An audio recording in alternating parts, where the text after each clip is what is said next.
La patinoire des Trois Seines a vu le jour en 2008, un équipement du Grand 3 qui a remplacé l'ancienne patinoire municipale devenue obsolète. La patinoire existait déjà à Troyes, elle a été fermée pendant de nombreuses années. Il y a eu un transfert entre la ville de Troyes et le Grand Troyes. Donc une nouvelle patinoire a vu le jour après évidemment une période de travaux. Après 5 ans de mise en place et travaux, cette patinoire a été inaugurée le 8 décembre 2008, un investissement d'environ 4 millions d'euros.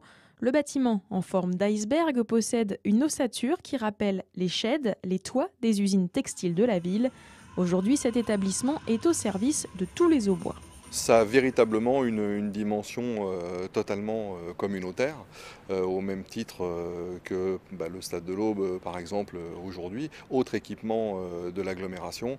Aujourd'hui, en effet, tout le monde vient patiner du département et de l'ensemble des communes de l'agglomération troyenne. Avec cette piste de 26 mètres par 56 et ses gradins rétractables pouvant accueillir jusqu'à 300 personnes, la patinoire accueille à la fois le grand public, des scolaires, des clubs sportifs. Objectif, satisfaire le plus grand nombre. La volonté du Grand 3, c'était de construire une patinoire ludique, permettant une pratique sportive malgré tout.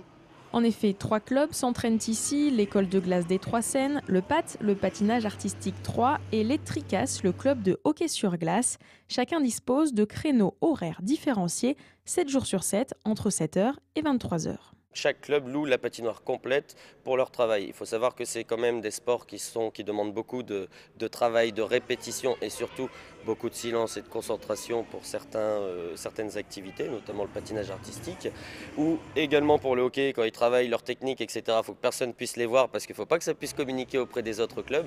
Donc les cours sont vraiment privatisés. Chaque club peut aussi organiser des matchs, compétitions ou galas, parfois avec des sportifs venus du monde entier. En dehors de ces entraînements et événements, la patinoire est ouverte au grand public. Depuis le 1er janvier 2014, la société Equalia gère la structure de A à Z.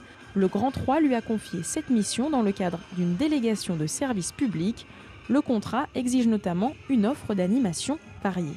Au niveau des animations, le Grand 3 souhaite fournir au public non pas seulement une structure où ils peuvent venir utiliser l'équipement et tourner en rond toujours dans le même sens, mais plutôt des séances qui vont être animées.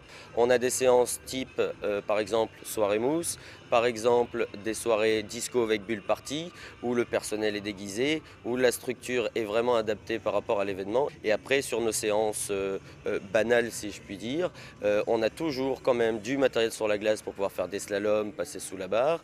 Et on a également un animateur qui fait changer de sens, qui fait faire des petits jeux aux usagers, lever les mains, baisser les mains, patiner accroupi, pour essayer d'apporter toujours cette volonté d'avoir des séances ludiques. La patinoire des Trois Seines accueille aussi des anniversaires en après-midi pour les enfants, en soirée pour les adolescents ou adultes. Les scolaires sont également incités à venir découvrir la glisse dans cette enceinte. En tout, l'équipe compte 6 personnes, dont 3 encadrants diplômés d'un brevet d'État. Depuis début 2014, la patinoire des Trois Seines s'est dotée aussi d'un nouveau parc de patins, 800 paires, du 25 au 48. S'ils disposent de leurs patins, ils peuvent venir avec bien entendu, ils s'acquittent de leurs droits d'entrée et donc ils vont patiner avec leurs propres patins. Donc, quand ils ont besoin de louer les patins, les louent directement à la caisse en s'acquittant de leurs droits d'entrée, choisissent leur type de patin, on leur donne les patins, viennent patiner. Alors les choses amenées quand on vient patiner, ce qui est obligatoire c'est les chaussettes pour l'hygiène. Ensuite au niveau des gants, c'est conseillé, c'est pas obligatoire. Des protections et jeux sont disponibles à la location. La structure évolue donc également à travers des travaux de sécurité et conformité. Nous avons eu durant on va dire les 2 dernières années un certain nombre de travaux. La mise justement aux normes par rapport à la réglementation pour le hockey sur glace avec donc les plexiglas. Et puis il y a eu une amélioration du plan de glace. Et aujourd'hui, ce qui nous permet d'avoir une glace véritablement de très bonne qualité. Un marquage au sol qui a été refait aussi pour la pratique du hockey. Des travaux d'une valeur de 24 000 euros. Côté numérique, cette fois, la patinoire des Trois Seines a été la première en France à créer son application gratuite sur smartphone. C'est pour nous un support de communication qui est quand même très important parce que ça permet aux usagers d'avoir toutes les informations sur la patinoire directement dans leur poche et donc de pouvoir sortir leur téléphone, d'avoir à la fois les horaires, les plannings d'animation, les plannings des matchs de hockey, les plannings d'organisation d'événements des clubs de patinage, d'avoir la localisation de la structure également et donc toutes ces infos-là directement sur eux. Avec ces changements, les gérants misent sur une fréquentation de 90 000 patineurs par an. Après presque une année d'exploitation, la tendance est positive. L'évolution est bonne. Après, au niveau des clubs, on a également un beau taux de fréquentation, surtout pour des clubs qui sont repartis à zéro en date de 2008. Aujourd'hui, à savoir que les 3 associations totalisent à peu près 600 licenciés. Le contrat de délégation de service public lie le Grand 3 et Equalia durant 6 ans. Toutes les informations sur les tarifs et les horaires de la patinoire sont consultables en ligne.